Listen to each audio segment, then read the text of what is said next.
आज मकर संक्रांती निमित्त पंढरपूरच्या श्री विठ्ठल रुक्मिणी मंदिरात महिला भाविकांनी गर्दी केलेली पाहायला मिळाली।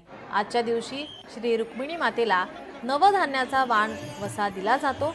तसेच आपल्या पतीच्या दीर्घायुष्याचे साकडं रुक्मिणी मातेला घातलं जातं। आज पहाटेपासूनच महिला भाविकांनी मंदिरामध्ये गर्दी केली आहे।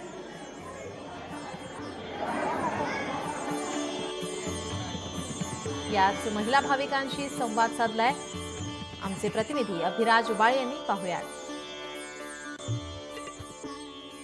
आज मकर संक्रांती हा सण प्रामुख्याने महिलांचा सण म्हणून ओळखला जातो।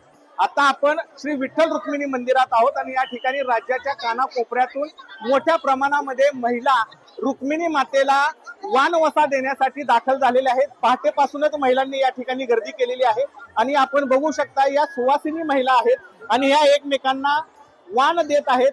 आपल्या सौभाग्याचं कुंकू हे आयुष्यभर राहावं, जन्मोजन्मी हाच पती मिळावा अशी मागणी या माध्यमातून महिला करत आहेत आणि मंदिर समितीने देखील आज महिलांच्या दर्शनासाठी विशेष अशी सोय केलेली आहे। ताई, मला सांगा, आज तुम्ही मंदिरामध्ये आला आहात, मकर संक्रांतीचा सण आहे, काय आजचं महत्व आहे, काय सांगा? आजचं महत्व म्हणजे नवऱ्याची लंबी उंबर व्हावी म्हणून आम्ही वसा घ्यायला आलो।